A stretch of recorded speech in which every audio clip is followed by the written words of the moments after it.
और ललितपुर में सामुदायिक शौचालय बदहाल है। खंडहर में तब्दील हुआ है शौचालय। गुणवत्ताहीन निर्माण का कार्य का आरोप है। मरम्मत के नाम पर यहां पर खाना पूर्ति हो रही है। तो एक और जहां खंडहर में यह शौचालय तब्दील हो गया है। सामुदायिक शौचालय बताया जा रहा है जो कि बदहाल स्थिति में है। ललितपुर में खंडहर में तब्दील हो गया है शौचालय।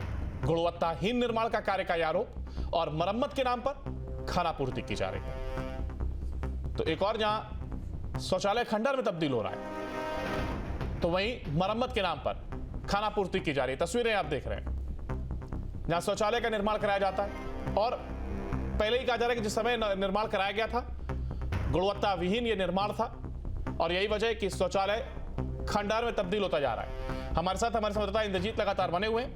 इंद्रजीत, देखिए, शौचालय को लेकर अगर बात की जाए, तमाम दावे किए जाते हैं, स्वच्छता को लेकर के इनका निर्माण कराया जाता है, लोगों में जागरूकता फैलाई जाती है और ऐसे में वही शौचालय खंडहर में बदलते हुए नजर आ रहे हैं। जी बिल्कुल, ये मड़ावरा के शौचालय का हाल नहीं है, ये हाल पूरा जनपद का है। जनपद की प्रत्येक पंचायत में जो सामुदायिक शौचालय बनाए गए हैं उन शौचालयों में एक तो जो वहाँ सुरक्षा व्यवस्था के नाम पर वहाँ लूट घसूट की जा रही है, पैसे निकाले जा रहे हैं, लेकिन किसी भी सामुदायिक शौचालय पर ना कोई काम हो रहा है ना रख रखाव है। ये केवल एक तस्वीर है। आपको बता दें, ललितपुर जनपद में 6 विकासखंड है और 6 ही विकासखंड की प्रत्येक पंचायत का यही हाल है। ऐसे ही कुछ दिन पहले अभी डीपीआरओ का एक वीडियो भी वायरल हुआ था, उसमें भी जो भी सफाई कर्मचारी हुए थे उनके यहाँ टाइल्स लगाते नजर आए थे, लेकिन ये कहीं ना कहीं जो सफाई कर्मचारी होते हैं वो अपने यहाँ पर ऑफिस में अटैच किए रहते हैं, इनके यहाँ मजदूरी वर्क करते हैं। लेकिन जो इंद्रजीत, जरा ये भी बताएं, देखिए, स्थिति तो समझ में आ रही है, जो स्थिति है तस्वीरों में भी दिख रही है, लेकिन समझना ये भी चाह रहे हैं कि क्या बजट पास हो जाता है, शौचालय बना के छोड़ दिए जाते हैं, कोई जिम्मेदारी नहीं है किसी की यहाँ पर, इस वजह से ये स्थिति बन रही है। जी बिल्कुल, यहाँ शौचालय बना के छोड़ दिए गए हैं, लेकिन स्थिति ये है कि जो वहाँ के प्रधान और सचिव होते हैं इनका लगातार, चाहे वो मंथली का पैसा हो, जो वहाँ पे समूह बनाए गए समूह भी डीएक्टिवेट कर दिए हैं।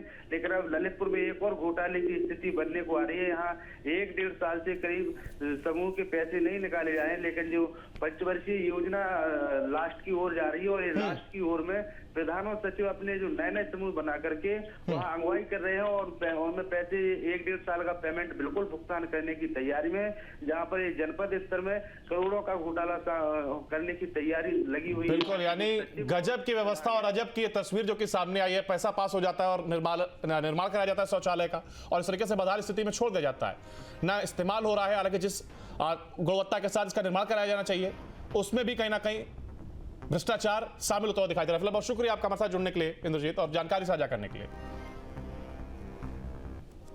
जहां भक्ति है हर शब्द में, कथाओं में छुपे हैं दिव्य रहस्य और ज्योतिष देता है जीवन को दिशा। धर्म से जुड़ी हर बातों को जानने के लिए हमारे चैनल स्तुति को सब्सक्राइब करें। चैनल पर जाने के लिए इस लिंक पर क्लिक करें।